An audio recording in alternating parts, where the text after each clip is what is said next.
បាទអនុញ្ញាតគឹងជម្រាបសួរបងប្អូនទាំងអស់គ្នាថ្ងៃនេះវិលត្រឡប់មកជួប admin តែថ្មីម្ដងទៀតហើយជាមួយនឹង Android ឆ្នាំថ្ងៃថ្មីថ្ងៃនេះផងដែរគឺត្រឹមតែថ្ងៃទី15ខែ6ឆ្នាំ2026ហ្នឹងបងប្អូនអញ្ចឹងសម្រាប់ថ្ងៃថ្មីរបស់យើងគឺ admin តែងតែរៀបចំគឺក៏តម្រុយចំពោះឲ្យបងប្អូនទាំងអស់គ្នាយើងសងសំណាងតែផ្សាយយូរណានឹងថ្ងៃតែ9កន្លះដល់9កន្លះហ្នឹងហើយអញ្ចឹង admin ចង់ដឹងថាបងប្អូនណាខ្លះដែលបានយកតម្រុយរបស់ admin ថ្ងៃទី14យកទៅចូលហើយចូលឬក៏អត់ចូលក្បែរចឹងអាចខមមិនប្រាប់ admin ម្នាក់មួយផងហ្នឹងហើយដើម្បី admin ដឹងដើម្បីឲ្យ admin កែនៅនឹងព្យាយាមរកតម្រុយច្បាស់ៗជួបឲ្យបងប្អូនយកទៅសងសំណាងបន្ថែមទៀតចឹងណាហ្នឹងហើយអញ្ចឹងគេ admin ទៅវិញមិនសំអីចាពីបងប្អូនទេគឺសុំតែម្យ៉ាងគឺសុំឲ្យបងប្អូនទាំងអស់គ្នាជួយ subscribe admin ម្នាក់មួយផងណាហ្នឹងហើយបើសិនជាបងប្អូនបាន subscribe ហើយកុំភ្លេចជួយ like លើវីដេអូដែលកំពុងទស្សនាផងហើយរក subscribe របស់បងប្អូនទាំងអស់នឹងការ like លើវីដេអូរបស់ admin គឺជាកម្លាំងចិត្តរបស់admin ដើម្បីជាជាមករំលឹកច្បាស់ៗនឹងទាន់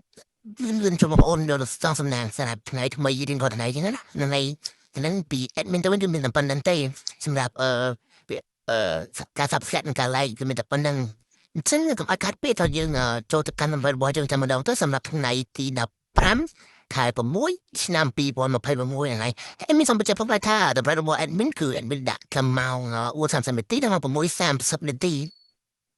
ហើយចឹងមិនមែនថាបងប្អូនអញយកទៅដាក់ម៉ោងផ្សេងឬក៏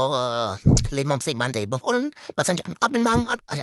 ត់មានលេខលេងបងប្អូនអាចយក Android ហ្នឹងយកទៅលេងនៅម៉ោងផ្សេងបានមិនថាម៉ោងព្រឹកមិនថាម៉ោងជប់មិនថាម៉ោងថ្ងៃលេងបានគ្រប់ម៉ោងបើសិនជាដឹងថាដល់លេងណាអូខេអាចយក admin បានគាត់ថា admin ផ្ដោតទៅលើម៉ោងហ្នឹងអញ្ចឹងណាហ្នឹងហើយអញ្ចឹងពេចមានយកចឹងគឺអាចយ៉ាងគ្រប់ម៉ោងតោះអញ្ចឹងខាត់តែយើងទៅកាន់ Android របស់យើងមកតែម្ដងទៅនេះគឺរបស់ admin គឺមានលេខអូពីលេខនឹងលេខធំហ្នឹងហើយដូចសំបណ្ដងជួយ admin តែនំមានតែ3លេខហ្នឹងហើយចឹងលេខមុនដំបូងគឺលេខ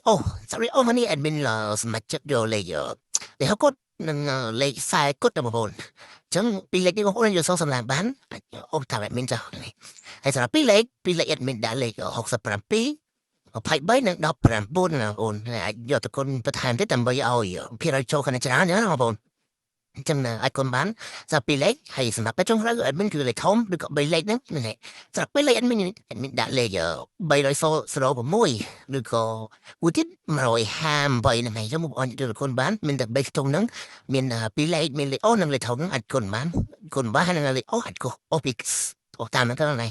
អូខេចាំ admin មិនតែប៉ុណ្្នឹងទេសម្រាប់ថ្ងៃ15ហ្នឹងចឹងជូនពរបងប្អូនគ្នាចូលឲ្យអ្នកគ្នាជួបគ្នានៅថ្ងៃស្អែកម្ដងទៀតតាមពេលវេលាម៉ោងដែរបាយបាយ